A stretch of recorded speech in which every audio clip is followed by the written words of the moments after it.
haven't had an opportunity to watch Krypton Season 1, Episode 5, House of Zod, stop listening now, spoilers, here we go.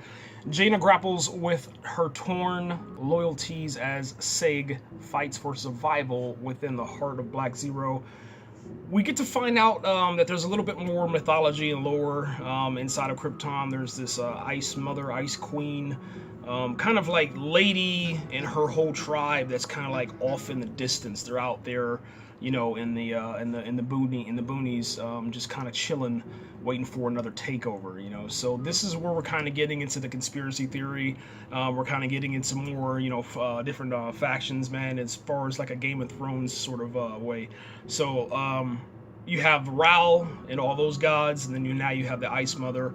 And it's going to be pretty interesting to see what happens, man. The big, humongous reveal was that a fan favorite who, check this out, if you remember the casting for Zack Snyder's Man of Steel, when they first announced it, they threw out like maybe, I think it was like 10 different names, and then those names went down to about 4, and it was Michael Shannon, Colin, and then who was the other one? Some other actor, I forgot that other guy's name. But then they had Colin Salmon, who was supposed to be General Zod, and obviously the role ended up going to Michael. And then, you know, we got General Zod inside of Man of Steel, and we were like, yo, this is crazy. I don't even know what's going on right now. But to see this guy Colin get put up for this role. He actually gets the opportunity to get the role, and he is actually General Zod, man. So the good news is that we're gonna get the chance to see General Zod on television. The bad news is that this no longer falls within you know, the Man of Steel like prequel. It's no longer a Man of Steel prequel. It's like it's just a general Krypton story, a general Superman story. So now we're probably like on either Earth 2, you know, Earth X, whatever. We're on some different Earth to where these events are taking place. Or it could be something to do with Brainiac, and then now we're, you know, flying in between, you know, timelines and worlds and whatever, man. But that was the big reveal, man, that Lyta Zod and Dev M created a child or an offspring, and that is General Zod, from what I'm understanding. If the timeline is right, because that's what they kind of revealed, man. That Dev M and Lyta are actually a couple, or have the potential to be. And I'm saying there's this love there, and Dev is in love with Lyta, and obviously Lyta's in love with Seg, but I don't know. We'll see how that goes and how they're going to explain that, man. But the guy that was blamed last episode on number 4 for, you know, being a Black Zero terrorist, he's actually General Zod. So that's the big thing, man. I don't know how they're gonna do this, man. This is pretty dope. They gave a backstory for the House of Zod with Lyta's mom and that actor. Let me see if I can get her name. With his Jayna, who was played by Anne Ogbomo. I don't know how to pronounce that, but Anne. We'll just call her Anne.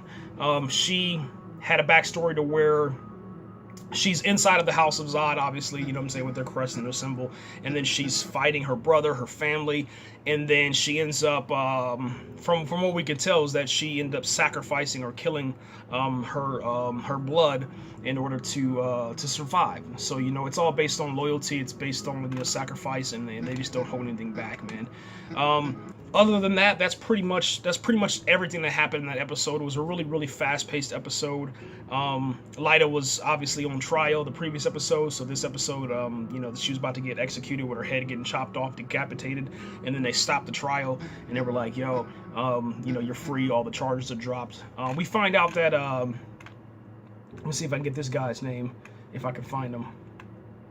I don't know what his name is, man. Maybe this is it, Elliot? Darren Vex. This is probably it. This is gonna be him more than likely.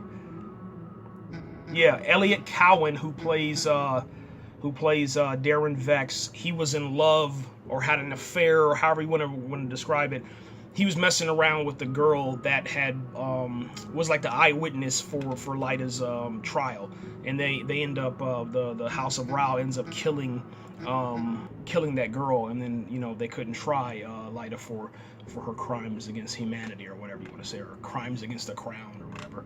But yeah, that's pretty much it, man. And that's it, guys. I gotta get out of here because I'm just not feeling well. And hopefully, for the next episode, probably episode number 7, I'll probably be back up to good shape, and I'll be able to do a little bit longer. But that's it, guys. Hope you enjoy the episode right here.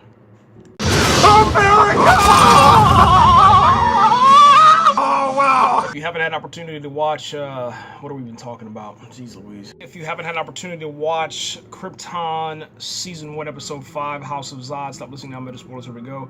I gotta make this really, really quick, guys. I'm just not feeling well. I don't know when I'll feel better, but it just hasn't, man, and it's been like this for a week, man. So, just real quick, man, a really, really nice episode.